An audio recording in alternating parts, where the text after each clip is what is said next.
पश्चिम चंपारण से निवर्तमान सांसद व भाजपा प्रत्याशी डॉक्टर संजय ने आज किया नॉमिनेशन के पहले कालीधाम मंदिर में पूजा अर्चना कर निकाली रैली नगर के विभिन्न मार्गों से होते हुए रमना मैदान में आयोजित जन आशीर्वाद सभा पहुंची।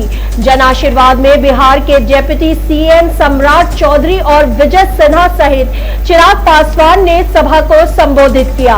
विपक्ष द्वारा संविधान और आरक्षण हटाने के आरोप पर कहा, जब तक मैं जिंदा हूं अपने पिता के संघर्षों की कसम खाकर कहता हूं, कोई भी दलितों, पिछड़ों, अति पिछड़ों का आरक्षण समाप्त नहीं कर सकता है। राजद के जंगल राज की याद दिलाते हुए कहा, उनके समय में मां, बहन, बेटियों का घर से बाहर निकलना मुश्किल था, वही लोग आज हम फिर से डरा रहे हैं। 550 सालों तक रामलला टेंट में रहे, उनके भव्य मंदिर को मोदी जी ने बनवाया। आपकी ताकत से दुनिया में देश का डंका बज रहा है। सोनिया गांधी के स्वच्छ दावे बिना कुछ भी नहीं बोलते थे। मनमोहन सिंह, मुगलों ने, मोहम्मद गजनी ने देश को लूटा, सोमनाथ मंदिर को तोड़ा। यूक्रेन और रसिया की लड़ाई में भारत के लोग चिंतित थे। भारत के लोग जो यूक्रेन में रहते थे, मोदी जी ने कहा कि एक दिन के लिए युद्ध रोको और युद्ध रुका। भारत का तिरंगा लेकर छात्र वहां से भारत लौटे। ये मोदी जी की ताकत है। मोदी जी जब गरीबों को आवाज दे रहे थे, तब अयोध्या में बैठे भगवान राम कह रहे थे कि मुझे पक्का कब मिलेगा। मोदी जी भगवान राम को मंदिर में प्रस्तावित किया। मोदी जी ने आने वाले समय में बिजली बिल कम नहीं बल्कि 0 कर देंगे।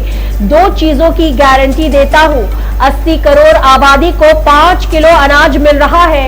इन सभी लोगों को आयुष्मान कार्ड से जोड़ेंगे और 5 लाख तक का इलाज कराएंगे।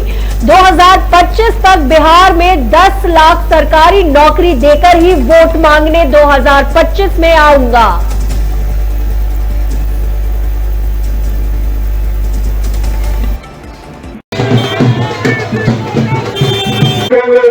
ये वही राजद है जिन लोगों ने हम लोगों का घर से निकलना तक दुश्मन कर दिया था।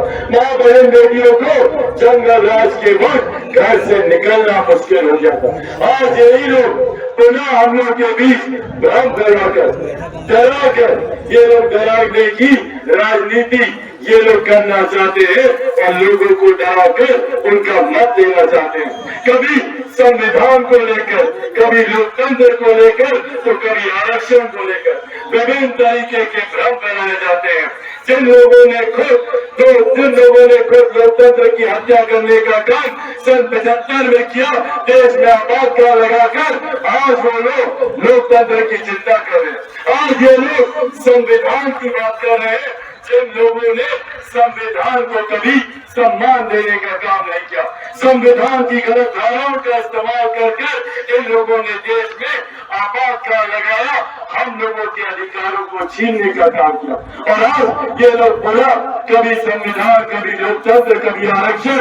आज आप लोग के सामने मैं मेरे नेता, मेरे पिता आदरणीय रामविलास पासवान जी के संघर्षों की कसम खाकर आप लोगों को ये विश्वास कराता हूँ कि जब तक चिराग पासवान जिंदा है, न संविधान को कोई खतरा होगा, न आरक्षण को कोई खतरा। जी ने भारतीय जनता पार्टी और एनडीए के उम्मीदवार के तौर पर अपना नामांकन किया है और पश्चिमी चंपारण की महान जनता फिर से इनको लोकसभा भेजकर देश में लोकतंत्र स्थापित करने का काम करेगी। देखिए, कांग्रेस आज़ादी के लंबे वर्षों तक लोगों को बरगलाता रहा, गरीबों को, ओबीसी को उसका हित, उसका विकास, उसका उत्थान की चिंता नहीं किया। देश के प्रधानमंत्री नरेंद्र मोदी जी ने गारंटी दिया है कि सबका साथ सबका विकास करेंगे और ओबीसी के अधिकार को कोई भी छीनने का प्रयास करेंगे तो उनको कभी ये हम अवसर नहीं देंगे। बिहार के कितनी सीटों पीएम ने कहा 40 सीट जीत रहे हैं, ऐसा पूरी जनता का आज ही देखें कि किस तरह का उत्साह आज डॉक्टर संजय जायसवाल जी के नॉमिनेशन में जाने के क्रम में जो उत्साह दिखाई पड़ा है, विपक्ष की हताशा साफ झलक रही है और विपक्ष सिर्फ फॉर्मेलिटी निभाने के लिए चुनाव लड़ रहा है।